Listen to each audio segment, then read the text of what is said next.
because activity in the private capital space is expected to accelerate over the next few months. In the second quarter alone, 34 new private credit funds were able to raise about $71 billion. That's more than double what the industry saw in the first quarter.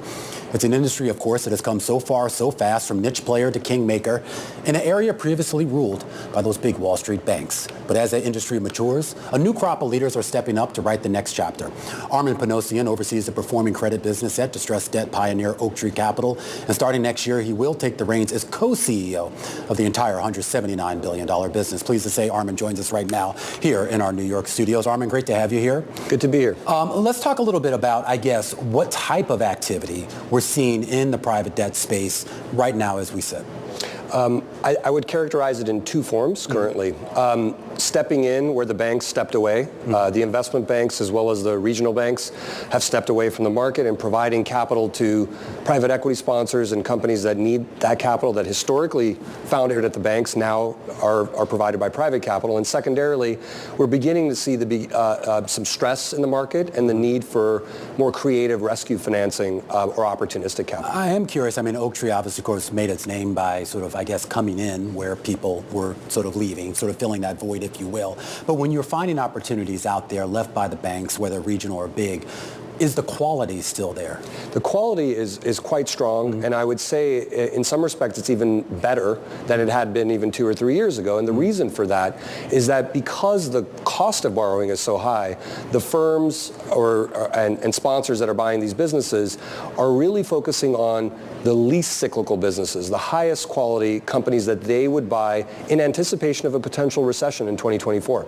Well, can we get specific there? When you think about this pullback that we're seeing from the banks who would traditionally provide lending to those types of companies, what kind of industries, what kind of sectors and companies are you actually seeing opportunity in right now?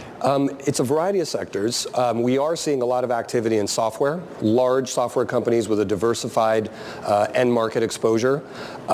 We are seeing industrials, which generally speaking have hundreds, if not thousands, of customers, and a more regular maintenance and repair aspect to their revenue base rather than capital expenditures. Really looking for businesses that have a more depressed reaction to GDP movements. And of course, Romaine walked us through some of the size and scope, some of the magnitude of activity that we're seeing in the private credit space. And it's interesting when you compare that to private equity, because it seems like fundraising has slowed it down a bit in that space. Private credit appears to be immune. How much is that a function of what we saw in March and these banks pulling back? Yeah, I think investors recognize that private credit offers some of the best risk-adjusted returns in the credit markets today, and especially relative to the past. And so we are seeing fund flows into private credit and a decline in interest in private equity at the moment because there is concern around the velocity of return of capital from private equity funds to those LPs. I think that they're right. Borrowing or investing from our perspective in the double digits, in the low teens on a first lien basis to companies that are quite large and supported by very large checks from name brand private equity firms is a very attractive place to invest currently. When we talk about just the growth in this industry, we know that at least for certain players in the industry, that's maybe led them I guess maybe to make some bets or maybe somewhat ill-advised, at least in hindsight. I am curious, as we sort of enter this period where these opportunities started to crop up, how much room did Oaktree have to be able to make new investments? Oaktree does have a considerable amount of dry powder across all of our strategies. And we have been patient over the course of the last several years when the markets were a little bit more open than we thought was appropriate. And we saw capital structures in 2018 or 19 reflective of an easy money environment. We found less opportunity at that point in time and preferred to go after less efficient areas of investing. But today, with the dislocation that we're seeing in the core of the private credit market, we are leaning in heavily into that space because it is dislocated. Compared to previous sort of down economic cycles or down business cycles, I should say here, do you think the competition amongst asset managers and investors is greater now than what it was in the past? It's certainly greater today than it was during the global financial crisis. Private credit as an asset class was only $250 billion prior to the global financial crisis. Today it's $1.5 trillion. There certainly aren't more competitors. And as a result, there's a varying degree of issues issues and capabilities across that competitor base. But I think one thing is definitely true of the asset class overall is that it has benefited from a pro-cyclical rise that has resulted in maybe some excessive risk-taking. Well, on the point on competitors, of course, Oaktree, I believe Brookfield Asset Management owns about 60%. When you think about the competitive field, what benefits does that give you in terms of being attached to one of the largest players? It gives us an insight into the asset classes where they have developed very deep sector expertise. They're one of the largest participants in renewables, infrastructure, real estate, and private equity.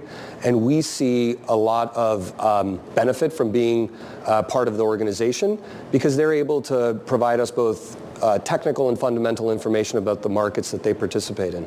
And so we've talked about opportunities that you're seeing. What are you hearing from clients? What kind of demand are you seeing for different types of strategies?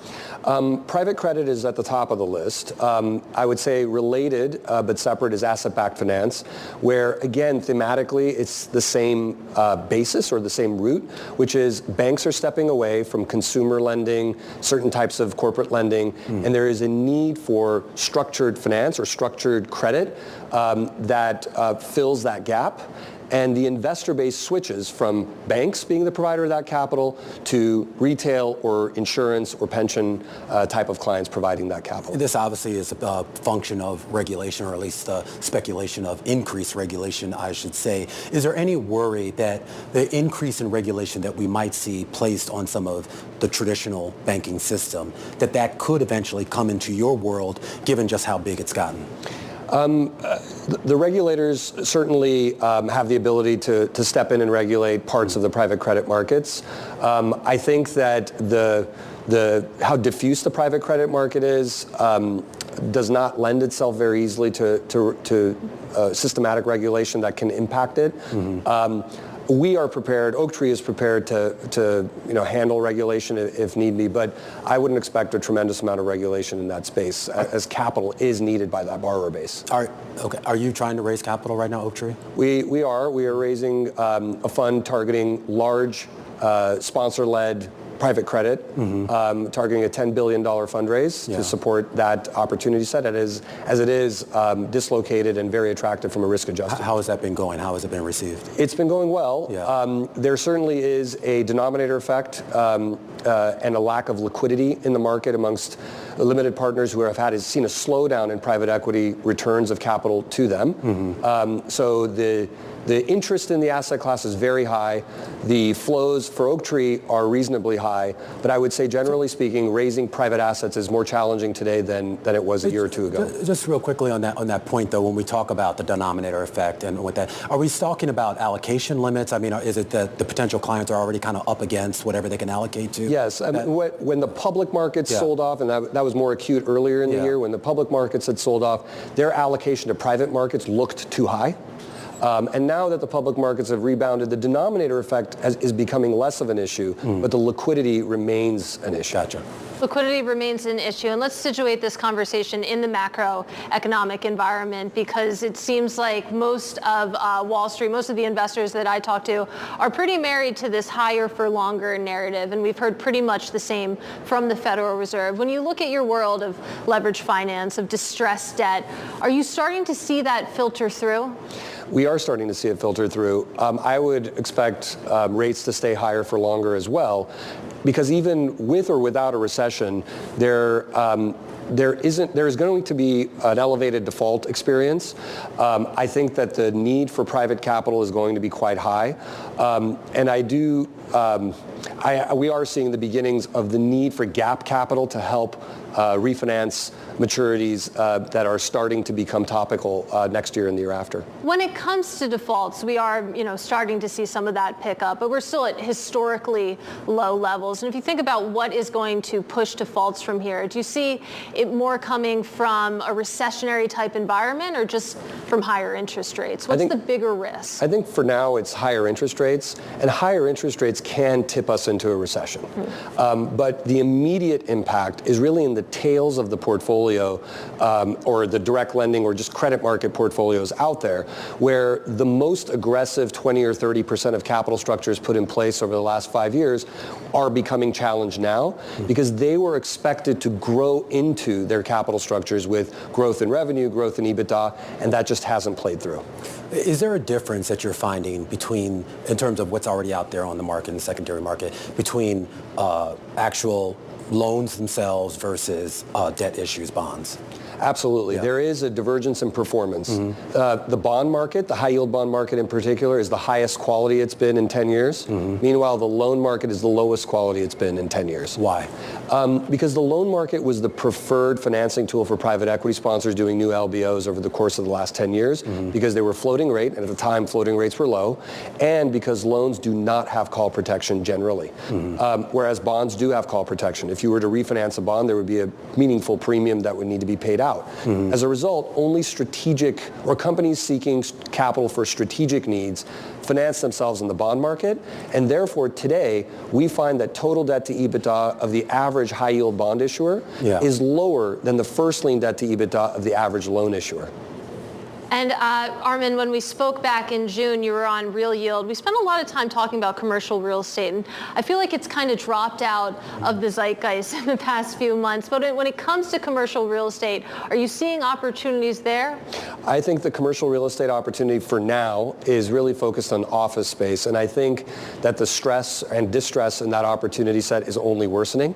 I don't think right now is the depth of the opportunity, but I do think it's coming. Oaktree as a firm does lean towards dislocation, and at some point I think real estate, it will become a buy again. It's just not at the moment. And overall, just Armen, final question here. You're relatively encouraged about economic conditions right now, at least from an investor perspective? I'm relatively encouraged about economic conditions. I don't think that if we do have a recession, I don't think it'll be a deep recession. I was investing during the global financial crisis. This is nowhere near the level of the global financial crisis. However, I do think that that same level of comfort with the economic conditions results in the factors that would influence a higher for longer environment. There's no need to reduce rates, and therefore we will see defaults as a result of just high rates, even if a recession does not occur. All right, Armen, I really appreciate you coming in and taking time for us. A great conversation here with Armen Panossian. He's Managing Director and Head of Performing Credit over at Oaktree, and starting in the first quarter, he will be the co-CEO of that firm.